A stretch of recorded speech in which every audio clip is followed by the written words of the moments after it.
Hay que recordar que la razón que ganamos DACA en el 2012 y la razón por que se ganó la expansión de DACA y DAPA en el 2014 es porque como comunidades, organizaciones a través de la nación, sindicatos, organizaciones de fe, trabajaron para ponerle presión al presidente para que pueda aprobar esta orden ejecutiva.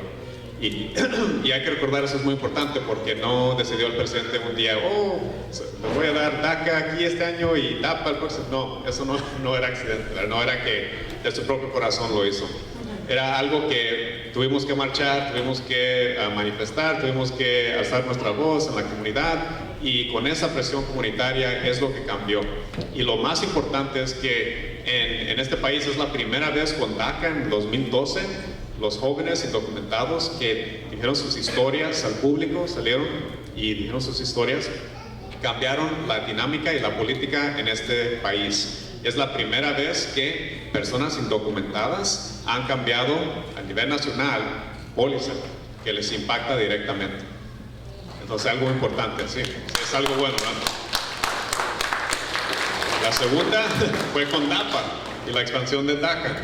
Y eso es algo también está en la corte en este momento, como nosotros hablamos de DACA y de DAPA en este momento, la expansión está en la corte y queríamos que el carro rápido ahí, que estaba muy rápido ahí a llegar a la destinación, se le ponchó la llanta, entonces va a durar un poquito más largo el tiempo para llegar a nuestra destinación. Esa destinación se va a terminar en la Corte Suprema y de ahí es cuando se va a decidir. Nosotros pensamos que sí va a seguir adelante DAPA, y si todo va bien, al próximo junio es cuando vamos a tener esa oportunidad de abogar, ponerle presión, estar en las calles, todo lo que podemos hacer para presionar, para dar a luz este tema que puede ayudar a nuestras comunidades. Todavía faltan muchas personas, serían como casi la mitad de las personas en este país que son indocumentadas que pueden beneficiar de DAPA y la expansión de DACA. Los demás no tienen una manera de cambiar su estatus. Entonces no hemos terminado. Entonces hay que seguir luchando y seguir adelante.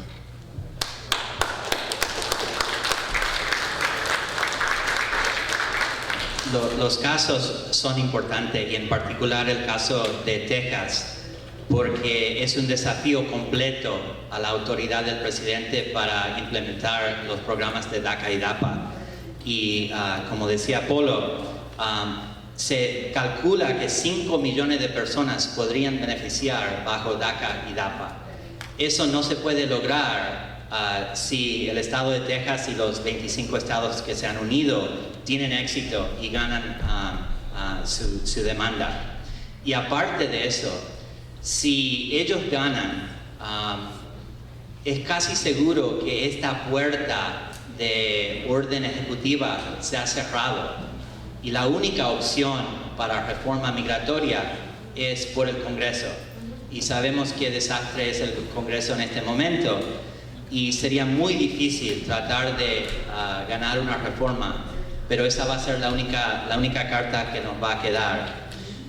Y aparte, si se pierde el caso de Texas y si hay una apelación a la Corte Suprema, me imagino que ese caso, esos argumentos van a ocurrir en el medio de la elección presidencial. Y este tema de inmigración y la reforma del sistema migratorio va a ser en primero plano en los debates, en los argumentos de los candidatos. Y sabemos qué pasa cuando el tema de inmigración agarra la atención de los candidatos para la presidencia en este país, desafortunadamente. Quería agregar algo también. Es lo único que hemos podido ganar con la reforma migratoria.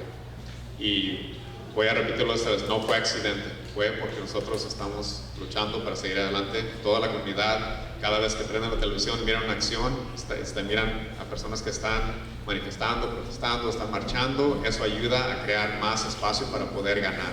Entonces, ¿cuántos de ustedes conocen a alguien que tiene DACA?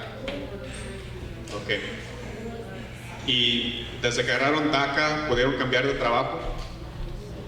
Ok. ¿Y les aumentaron el salario cuando cambiaron de trabajo? Ok, de eso se trata.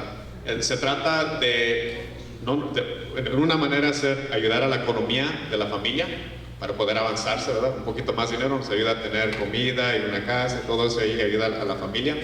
De otra manera también ayuda para decir nosotros somos seres humanos. Y la pelea para la reforma migratoria es una pelea que se trata de personas que piensan que los inmigrantes son seres humanos de un lado y de otro que no piensan que son seres humanos. Entonces esa batalla la peleamos cada día, ¿verdad? Seguimos adelante, pero todos estamos haciendo nuestra parte para poder ganar. Y con esa humanidad que se gana al fin del día, porque ahorita si alguien dice algo malo de los Dreamers, ¿verdad? Todo el mundo se pone muy enojado de cómo pueden decir cosas de los jóvenes de esa manera, que sabe cuánto, que sabe qué. Es por la presión que se ha creado para humanizar a los jóvenes indocumentados en este país.